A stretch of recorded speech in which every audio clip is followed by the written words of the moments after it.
कल साहब मुझे आपसे ये पूछना है मुख्तसर अल्फाज में कि इस वक्त ये जो दुनिया में एक नया एक हंगामा खड़ा हो गया है और खामनेई के को जो एलिमिनेट किया गया और उसके बाद अभी तक जो एक सिलसिला जहां तक पहुंचा है उसमें क्या इंडिया का क्या पर्सपेक्टिव है? आप क्या सोच रहे हैं, क्या समझ रहे हैं? क्योंकि देखें, हम ये जानते हैं कि इसराइल के साथ आपके बड़े ही एक डेकेड्स पुराने रिलेशंस हैं, जिस तरह रशिया के साथ है, अमेरिका के साथ आप लोगों की बहुत बड़े बड़े एग्रीमेंट्स हैं, उनके साथ भी अच्छे रिलेशन है, अमेरिका के साथ भी अब तो ऐसी सिचुएशन में और अरब कंट्रीज के साथ भी, सऊदी अरेबिया के साथ भी, यूएई के साथ भी, अब ईरान ने यूएई और सऊदी अरेबिया बहुत सारे ऐसे कंट्रीज हैं जिसके ऊपर अटैक कर दिया है, वो भी नाराज है ईरान के से। तो आप इस वक्त आपको क्या लग रहा है, दुनिया किस किस पॉइंट पर है इस वक्त और इंडिया किस पॉइंट पर है इस सब में? अगर हम इंडिया और ईरान की बात करें तो इंडिया और ईरान के बीच में कभी भी कोई बड़े डिफरेंसेस नहीं थे। We were always good trade partners. और चाबहार उसमें अपने आप में एक एग्जांपल है कि उनका सबसे बड़ा पोर्ट जो है वो उन्होंने हमें मैनेजमेंट के तौर पर हमें सेलेक्ट किया था या हमारी बिडिंग को एक्सेप्ट किया था। मैं ये भी मानता हूं कि अगर डिफरेंसेस को देखना है तो मुझे लगता है मेरे और तालिबान के डिफरेंसेस बहुत ज्यादा होंगे एज कंपेयर टू ईरान के साथ कंपैरेटिवली हमारे। और बाय द वे, जब बात आती है कि वर्सेस इजराइल और यूएस, तो let me tell you very responsibly that जहां इजराइल के साथ हमारे रिलेशन अच्छे हैं तो पैलेस्टीनियन को सबसे पहले हमने रिकॉग्नाइज किया था। तो वहां अगर रिलेशन, मुझे लगता है इंडिया के पास एक जो यूनिकनेस है वो सिर्फ इस बात की है कि हमारे किसी के साथ भी रिलेशंस थर्ड पार्टी डिसीजन पर नहीं है। अगर मेरे और रशिया के रिलेशंस अच्छे हैं तो मेरे और यूएस के रिलेशन अच्छे हैं, क्योंकि हम इसको आपस में कनेक्ट नहीं करते हैं, हम अपने रिलेशंस को बायलैटरल लेकर रखते हैं। अगर मेरी स्ट्रैटेजिक ट्रीटी यूएस के साथ है तो मेरी डिफेंस ट्रीटी रशिया के साथ भी है। इजराइल का केस जब आप कहते हैं तो भी सेम टू सेम है। रही बात आई गॉट योर पॉइंट, लेकिन इसके अंदर सवाल ये है कि फिर आपका ये जो हुआ है और खामनेई की जो किलिंग हुई है और अब जो हालात हैं, इसके ऊपर आपका क्या कहना है? सही हुआ है या गलत हुआ है? अगर बड़े मोटे तौर पर बात करी जाए, गलत हुआ, इसमें कोई शक नहीं है। और ये इसलिए नहीं है कि कोई मेरा ईरान के तरफ टिल्ट है।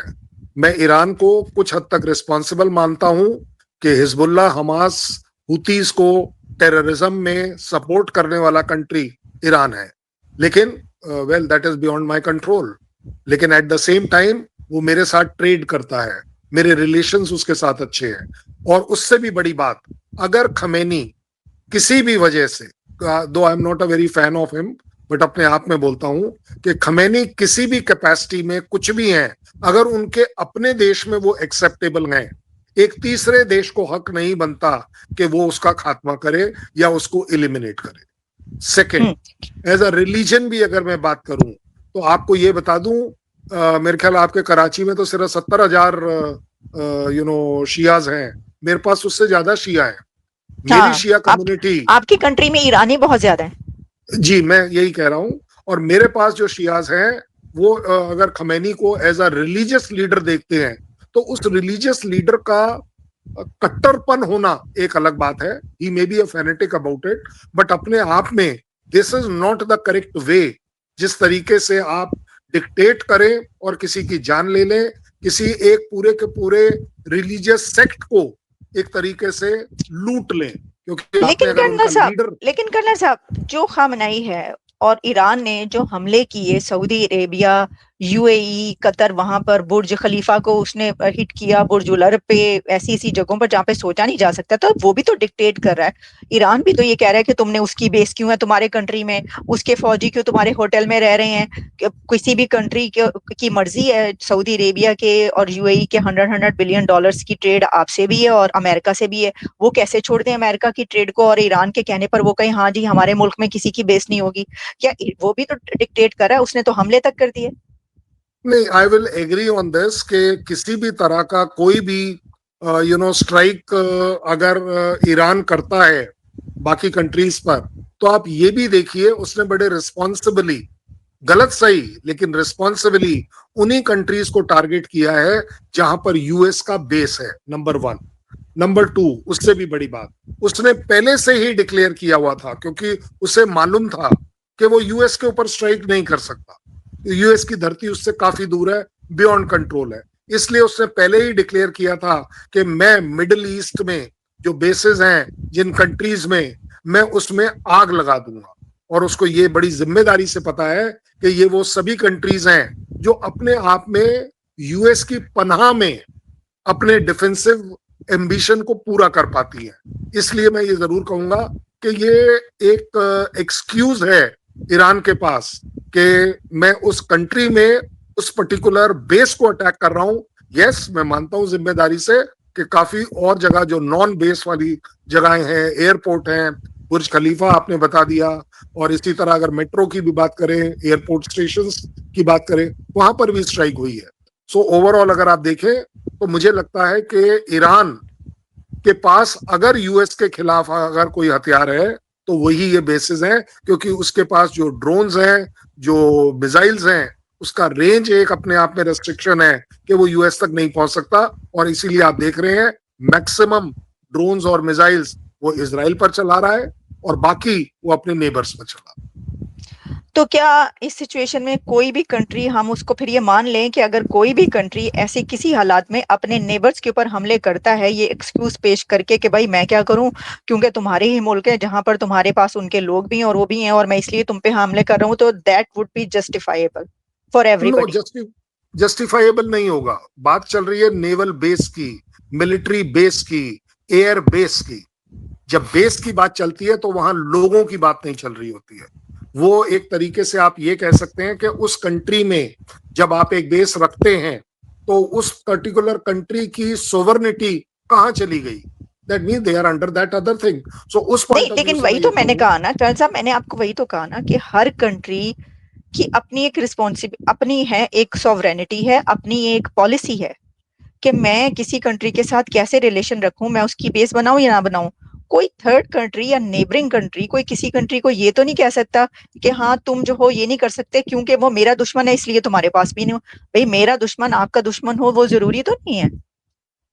ये अगर आपका लॉजिक है तो ये बिल्कुल ठीक लॉजिक है, लेकिन मैं जो आपको लॉजिक दे रहा हूँ वो ये दे रहा हूँ कि अगर उस थर्ड कंट्री का प्रेजेंस आपकी कंट्री में है और वो थर्ड कंट्री मेरे ऊपर अटैक कर रही है, तो मेरे पास भी इसका राइट होना चाहिए कि मैं उस country, that is US country के बेसिस वर्ल्ड ओवर कहीं पर भी अगर स्ट्राइक करता हूं तो वो मेरा राइट है, क्योंकि आपने मेरे ऊपर किया है, मैं आपके ऊपर कर रहा हूं। ये जस्ट टू बैड वाला केस है नहीं जिसके लिए। नहीं वो ठीक है, हम इसके ऊपर बहरहाल जितनी भी बात करेंगे वो बढ़ती जाएगी, लेकिन मेरा कहने का मकसद ये है कि वो तो ठीक है, अगर वो जिस कंट्री का है उस कंट्री पे कर रहा है तो ओके, उस पे तो मैं वो नहीं कर रही, वो उसका हक बनता है करना, वो इसराइल पे करे अमेरिका। लेकिन अगर वो दूर है कंट्री और वो उस पे नहीं कर सकता, इस बेस पर वो ये कह रहा है कि मैं अपने नेबरिंग कंट्रीज में करूंगा क्योंकि, तो मुझे तो ये अकल में बात नहीं आती। लेकिन सर इसमें एक और आप सवाल। ठीक कह रही हैं, वो अकल में बात नहीं आती है। हाँ लेकिन ईरान को अगर जस्टिफाई करना है अपने आप को, अपनी आवाम को और वर्ल्ड को, तो उसने एक्सक्यूज ये निकाला है